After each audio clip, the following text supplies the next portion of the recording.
Hey everybody, this is Professor Jason Snart. I'll be your instructor for English 1152, the poetry class we have here at COD. So welcome to our course. It's a 12-week session, so a little bit faster than the traditional 16-week, and we're obviously all online here. So I'll do a whole bunch of these video announcements throughout the term, usually relatively short and just pretty informal, so nothing too serious here.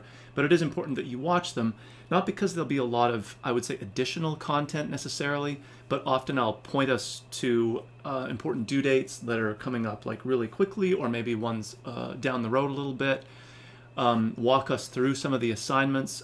So it's nothing really additional to the course necessarily that's not already in the content, but the most of the announcements here are designed to kind of I guess highlight certain things, whether it's where we're at in a course or a certain, assignment that we're working on or whatever. And then I'll also do a few that instead of just capturing my screen, which is what I'm doing here, I'll have my face on there just so again you can sort of apply the face to the name and have a sense that you're in a course with actual people, not just other students, but a professor who's like a real person in an office sitting here recording himself, having a great time. So this introductory announcement here is really just kind of a generic welcome. I'll point us to a couple things that are happening sort of in terms of navigation as far as our course is concerned. And then I'll pop into Unit 1 just to, again, get us sort of started here. So our course is laid out. You'll see our course menu at the left here. It'll shift around a little bit, like once we've done something like everyone getting their Google account, if you don't have one already. I'll kind of move this down out of the way. So our menu will shift a little bit, but not too much. And clearly the main things we need are going to be the syllabus. And I won't go through every component of this, just to sort of point you in the direction of where things are. So we have our syllabus laid out here. Again, the typical syllabus kind of stuff with policies. You'll notice that we don't have a day-by-day calendar. Instead, that's built into Blackboard as part of our due dates and then our units link here, which I'll look at in just a sec. General course objectives, so everything that we do is in service of one or a whole bunch of these course objectives. And these are objectives that you would find for any English 1152 taught at COD. They're not specific to our course, so it's sort of a way of making sure that anybody who takes this course in whatever term, whatever format, online, face-to-face, etc., we're all working towards that common goal. And again, we'll try to foreground as we go through and do our different assignments. We'll actually actively think about how the assignments are connected with these course objectives, which sort of goes without saying, right? Like, of course, things we're doing in the course, that's a weird repetition, but anyway, right? They should be the assessment things, the assignments, they should be connected with those general course objectives. I know, common sense, but I think sometimes we sort of maybe lose sight of those objectives, or the connection isn't as transparent from your perspective as it should be, and that's kind of on me. So we'll return to these on a pretty regular basis. And there's not a ton of them, but and some of them will just do, it's hard not to, right? Survey a wide range of poems. Some are pretty particular, whether it's something like literary terminology or elements of poetic forms. And then again, some of them are those higher order things, whether it's analyzing, evaluating, all that stuff. Okay, so a couple of things here, like getting into Blackboard, which obviously you've done because you're here. Student Help Desk, this is good for technical questions. You can reach out to me, but again, if you're just having like a Blackboard issue as opposed to a course issue, this is a good place to turn. There is no textbook for our course, which hopefully is good news for your pocketbook at least. There's just so much poetry that's available, and not just old, out-of-date copyright or out-of-copyright stuff. There's tons of poetry that's available, freely and legally on the web, and you'll see that throughout our course as we go through. Okay, so the syllabus. You can return to this, for policy information, and again, we'll sort of borrow this language here throughout our course, but it's the typical overview policy information that you can take a look at, but there's nothing really pressing in here that you'd need to attend to right away. So that's the syllabus link, and included in that is the textbook or non-textbook information. Okay, for our money though, as we go through the course, there's two main units that you'll return to, I think, most. And then there's maybe the grading thing here, or the grades one, so you can obviously track your progress. So the due dates for our 12-week system here are set up such that I've tried to keep them once we get going here past our first unit, because we're starting on the Tuesday, not the Monday. We have a pretty regular kind of Wednesday, Friday setup. So almost all of our units will involve a kind of a set of main assignments that we're doing, like maybe an initial post to a discussion board or the main part of a project or whatever it happens to be. So that will always be due on our first due date listed.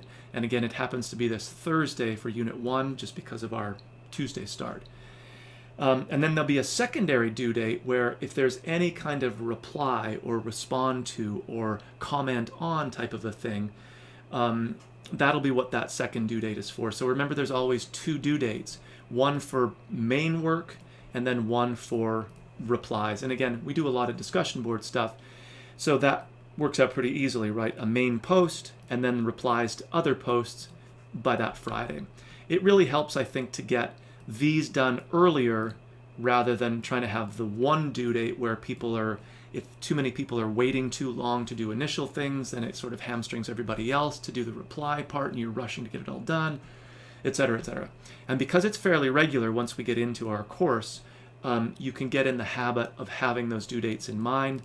I really encourage people to block out time, just as if you had to be in a classroom taking this class face-to-face, to do your online work. Obviously, it can be flexible based on your schedule, but block it out. Don't do this class whenever you have a free moment or in addition to being at work, being in another class, doing the laundry, stuff that would never work if you actually had to be physically in another class. And you'll get into the regular habit, I think, even build some maybe reminders in a digital calendar, sort of an alarm system or reminder system, once you get used to that sort of pattern of the Wednesday, Friday, Wednesday, Friday. So we work through our units as a group. You don't work ahead. It's not self-paced or sort of independent study or anything like that. So our due dates link is going to be really important to see what is coming up really quickly, but then also, right, to get into that habit of when things will be due in the future. All the units are available, and I will say that they might change a little bit, or I continue to tinker with the class, depending on, things that I think of that would be cool to do, our class size, anything and everything.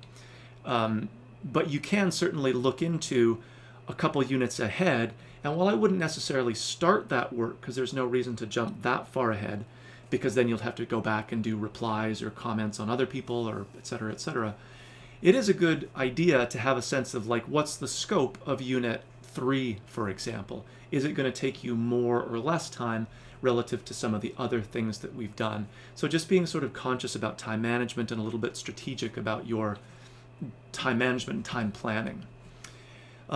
So you'll always find everything you need to do in the units, even if it links to other places that we need to go. I will draw your attention to a couple things right away. The reminder that you do need a Google account for this class, and if you have Gmail, which lots of people do, that'll be just fine.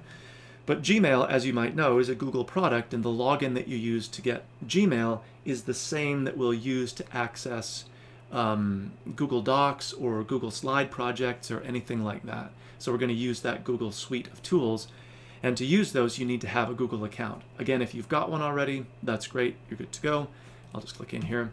If not, now's a great time to sign up. And like I've done, and like a lot of folks have who over the years have sort of scrambled their personal work stuff or school stuff with their, or personal stuff with their work or school stuff, now might be a good time to disentangle some of those. And even if you have a personal Google account, is to maybe sign up for a more professional education-based one. So you're being kind of conscious about what your Google name is and all that kind of stuff. And it's a good way to keep the personal stuff and the school/work stuff a little bit separate. But long story short is you need that Google account. It's fairly intuitive going through the process if you haven't done it. And there's even a little video walkthrough here that you'll watch it and be like, why did he just show me that? It's super easy. Yeah, I know. But that's your first order of business. Make sure you get that done because we'll start using that right off the bat, which leads me into unit number 1. Remember, this is due a little bit quicker because of, again, our odd semi-midweek start here. So this icon, the little, whoops, sorry, the, the thumbtack in the paper is the discussion board icon, which means that it looks clickable, a little bit more clickable in my editing view. But I feel like the student view of something like this, if you didn't know that that was clickable, it wouldn't be immediately obvious. So one of the things to realize right away, if you're kind of new to Blackboard, is to access any discussion board assignments. It's always going to be in the individual units, and it's always going to be by sort of the title of, right, the discussion board thing here. So it's embedded as a Google Doc, but it's actually just a discussion board assignment. There's some reasons that I do it this way, mostly for ease of editing purposes, but I can get into that later if you're interested. I'm sure you're dying to know. Okay, so the first thing we're going to do is create a portfolio or e-portfolio, or basically just a website using the new Google Site Builder. Again, it's an intuitive builder. It's hard to do anything that looks really wrong or ugly. You'll notice that there are not a ton of options anymore if you're used to some old site builders where you could do all kinds of crazy stuff. So the assignment here, which will require that you have your Google account set up, is to go to this web address and make sure you get the new part. So we go to that new site builder. Again, follow the assignment here. You'll be signing in with whatever the credential you set up here is, or just your personal Google account that you've already got. You'll see the template page here for websites. Click the little plus button down in the corner, and then you're going to create your page. All you're doing for right now is creating one, you're creating the site, but you're only adding one page to it right now, a sort of introduction or about me page. So the site title should be something like portfolio or English portfolio, or even your name and portfolio, keeping in mind that you might want to actually use this for other classes or purposes later on. The page title, make that the about me or the introduction page. So again, keep in mind that the site title and the page title are slightly different. Notice how this is, I'm just walking us through stuff that's already here. And then once you're ready to send it to the web, make sure you hit that publish button up in the right-hand corner. At that point, it will ask you for the URL that you want for your page. So that's like the page or the website address. Again, make it whatever you want, but think long term. Maybe your name and ePortfolio or something like that. So in fact, in the future, if you did want to, you could return to it and use it for whatever academic or professional purposes that you wanted to. Okay, so, but remember, we're still in a discussion board. So what's the discussion you're having? Okay, that occurs down here. So first of all, once you publish that or create that URL for your site, you want to go into the discussion board, create a thread, and then just paste that URL in. So we all have access to everybody else's site. Again, be careful that you paste the URL that we would look at. Don't paste the one that you would use to edit your site. That'll take us to the wrong spot. Now you're going to go back in. So this is going to be that second due date, the reply part. You're going to reply to at least 4 posts, but of course it's not really the post that you're replying to. You're going in and looking at everyone's introduction or about me page, or whatever they called it. All right, so there's sort of 2 platforms that we're navigating here. There's the discussion board that we're using to collect everyone's web address for their ePortfolio, and for people to reply based on whatever people might have said in that introduction or about me page. Again, I'm trying to walk us through this, step by step, so it is as clear as possible. I won't make every announcement this sort of repetitive or long necessarily, but I want to get us off on the right foot. And I think for any class, but especially online, it's really important that you don't sort of glance through it and go, oh my God, I've never done a website. Where's the link? I don't even know. Oh my God. And then you send me an email because you're all freaked out. Take your time, right? This is about strategic use of your time and time management.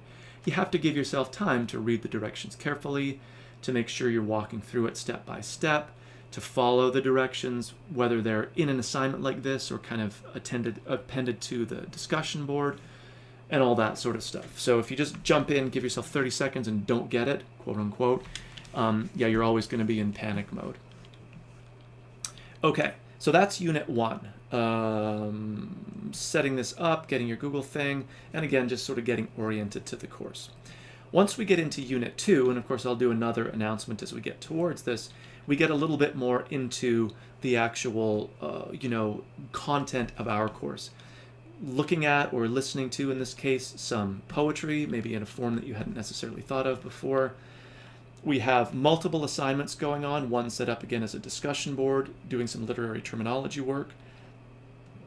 And then this tool called Padlet, which is really great if you haven't used it before, especially if you happen to be an educator or going into that field. This is like a go-to app or tool for me. I won't get into it now. Of course, you can read through it just so you have a sense of what's coming. And I'll do another video announcement walking us through some of this stuff in particular. So for now, right, get that Google account set up. Head into the due dates, just so you know what is due when exactly. And then jump into our unit. And of course, you want to do unit number 1. There's a little note here. I am having you or asking you to attend a poetry event, but notice that that's way down in unit 10. So sometime between, let's say now, or within the next few days, way down here, you can be on the lookout for a poetry or poetry-related event that you can attend and report on. Notice we have a link here where we'll actually collect different opportunities. So I've posted one already. If I find more, I'll post them. If you run into one, you can post it too. So hopefully it won't be as hard as you might think between now and, a couple months from now to attend a poetry event of some kind. Okay, so welcome to the course. Hopefully that's not like too much all at once, but I do want you to have a really good sense of where things are and how our course works. Jump into Unit 1. Again, give yourself time to read those directions carefully. And by all means, if you have any global questions, if you see any typos or things that just don't look right, let me know and I'll get in there and fix them as soon as possible. And obviously, if you have any more specific questions about the Google account, about the introductions, be in touch with me and I will, like I said, get back to you as soon as I can. All right, so welcome to English 1152, our poetry course. I think it'll be really interesting, hopefully maybe not exactly what you expect, and it'll be great getting to know each other.